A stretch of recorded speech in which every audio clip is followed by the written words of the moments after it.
Good morning, YouTube. So just yesterday, Valheim had a pretty decent sized patch come out, and from all the big to small changes, one that had me quite interested was that campfire, bonfire, and hearths take damage when dealing damage now. And ironically enough, just on Sunday, the day before the patch came out, I had been debating on trying some spawn farming. So now, I guess we're going to build one and see if it's even still viable at all.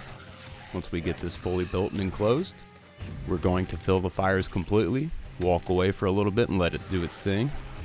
Probably check it about every 5 minutes though, just to see how it's holding up. But I won't actually top off the fires. We'll let them go till this thing just isn't working anymore.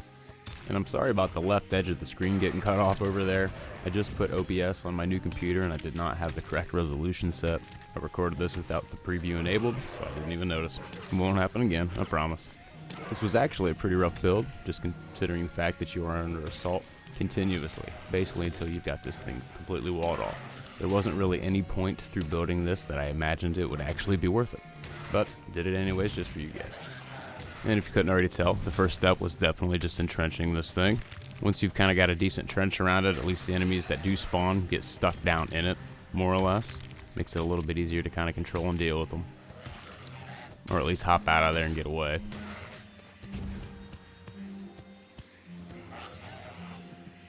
No, you're not getting away. I think he knows what's coming.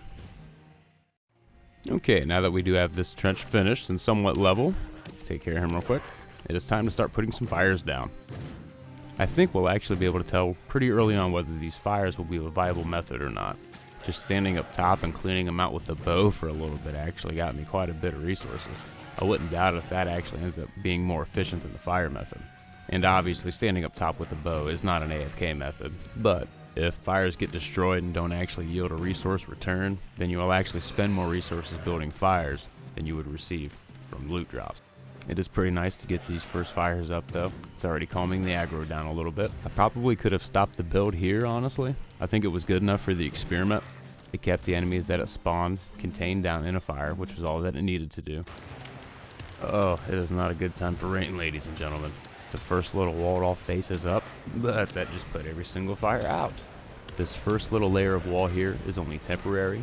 You can't loot or build fires through them, so it is just temporary containment. They will be replaced by either doors or just a simple frame.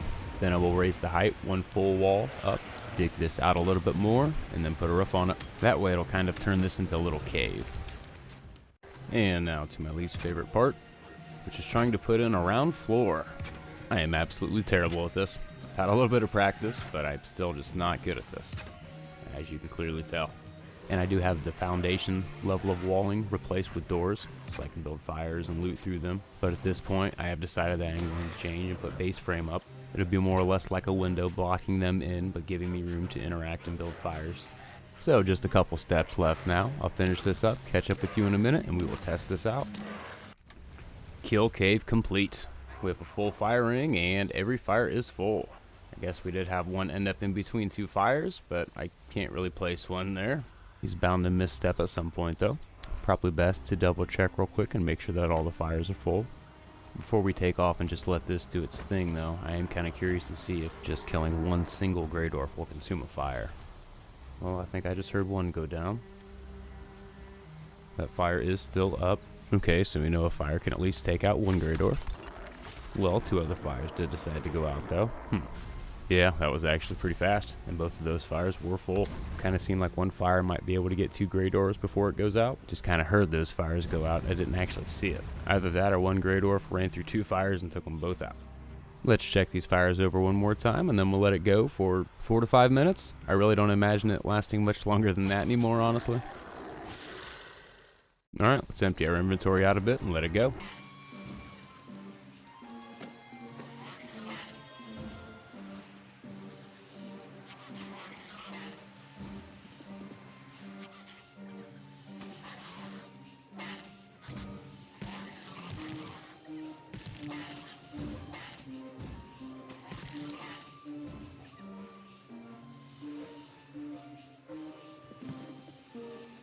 Ooh, yeah, this fell apart pretty fast.